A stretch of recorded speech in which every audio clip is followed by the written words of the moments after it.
Hello and welcome to Demian Allan's Astrology. This is the forecast for November 2023, looking at the astrological cycles, the planets that are involved, the planets that are going to be dominating, and the planets that maybe are not as active as the more dominant ones. So this is for November 2023.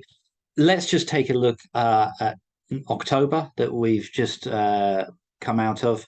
That has seen a lot of intensity, a lot of movement, particularly from political, economic aspect, clashes, particularly in the sky with Uranus, Mars. So it's been a bit of a tricky month. Now, looking at November, we have a significant development very early on the 4th of November. The planet Saturn that has been retrograding in Pisces moves forward, moves direct. This is at 0 degrees in Pisces. So all of you who were born around about February the 19th to around about the 22nd, 23rd, 24th of February are going to be affected by this because this goes back into the period of March and things that happen then and how you're going to consolidate that and how you're going to move forward. Also, if you're born in the early degrees of Virgo, so that's 22nd, 23rd of August up until around about the 28th, 29th. And indeed, if you're a Sagittarius as well, the 23rd of November to around about the 26th of November. And, the Geminis as well, around about 21st of May till around about the 26th, 27th of May. All the mutable signs, the Geminis, the Virgos, the Sagittarians, the Pisces are affected by this movement of Saturn significantly. And I think from a societal point of view, also Saturn moving forward in Pisces is about compassion, but with putting structure in place, putting boundaries in place, diplomatic talks, things actually kind of moving forward, but also regarding movement. As well, movement of people from one place to another, structures put in place. I always say that I like Saturn in Pisces. Saturn in the 12th house in traditional astrology is in its joy in the 12th house because it can stabilize the more esoteric kind of non-boundary nebulous states of the Pisces nature.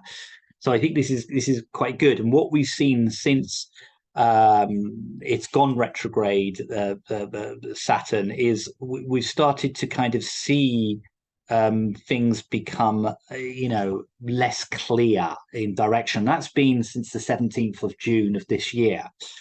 So everything that's kind of happened since then has been just things getting a little bit muddled. So Saturn going direct, for me, that's kind of a major aspect. And particularly if you're in a Saturn profected year, things might begin to kind of seem like they're moving forward.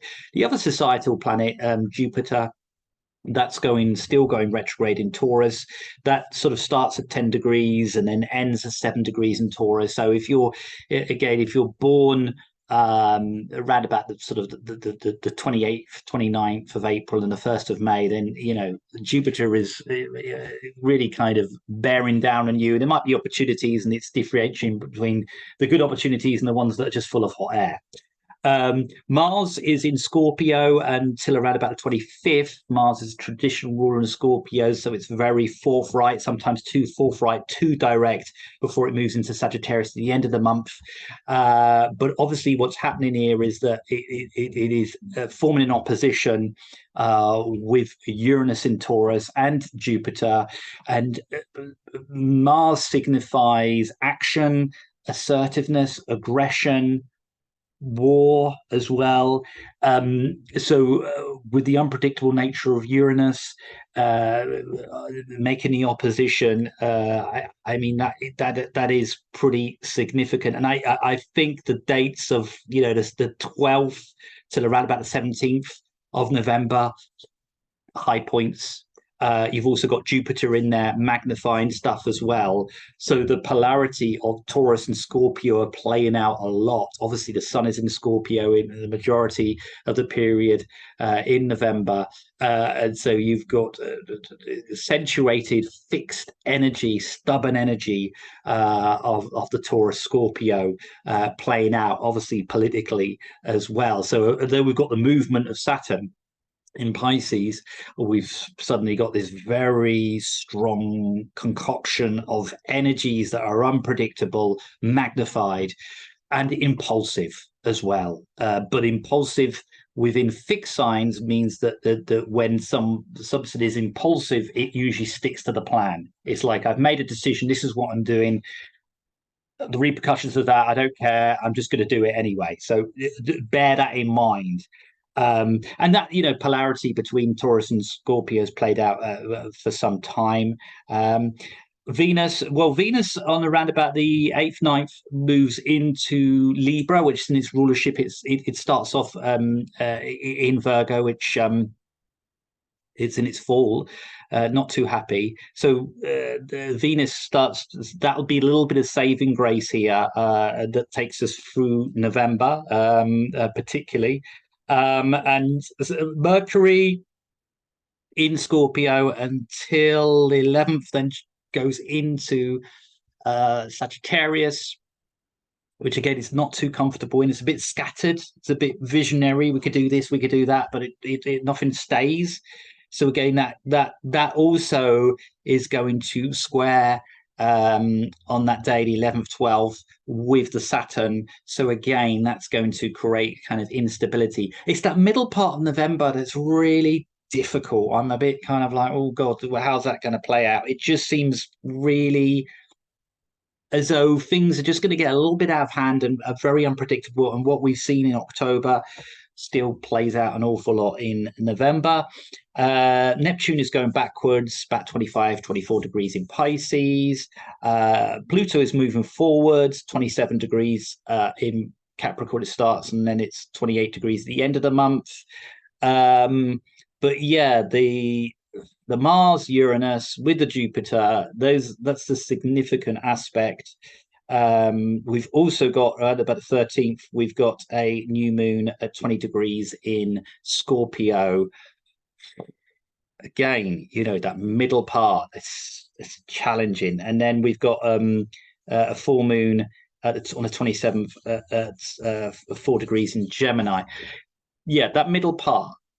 Now, it doesn't sound too optimistic, does it? And of course, the thing about the planets is they move on and things change. But it's just because we've got an accentuated fixed signs, particularly the Taurus and the Scorpio, that have been dominated for some time.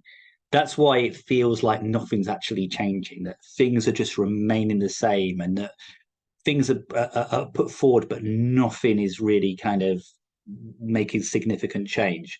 This is not going to last forever, but we've got what I would say quite a volcanic kind of energy around, and this is November is the high point of that here as well. And so for me, it's kind of be grounded, remain centered in yourself, not to be too taken in by what's happening, because that creates fear, and then fear causes the soul not to be able to make maybe decisions based on what the soul wants, but decisions of what the collective want, or what's happening with the collective. So that's really kind of important. Your spiritual practices are going to be really, whatever you're doing, whether it's meditation, yoga, astrology, tarot, whatever it is, it's going to be a key aspect to not allowing what's happening out there to affect you too much. It's about remaining grounded. It's about remaining centered. And that's a sort of the positive manifestation of Taurus and Scorpio axis. Anyway, good luck, everyone. If you like the video, press the like button and please become a subscriber. And I shall speak to you all very soon. Thank you very much for watching.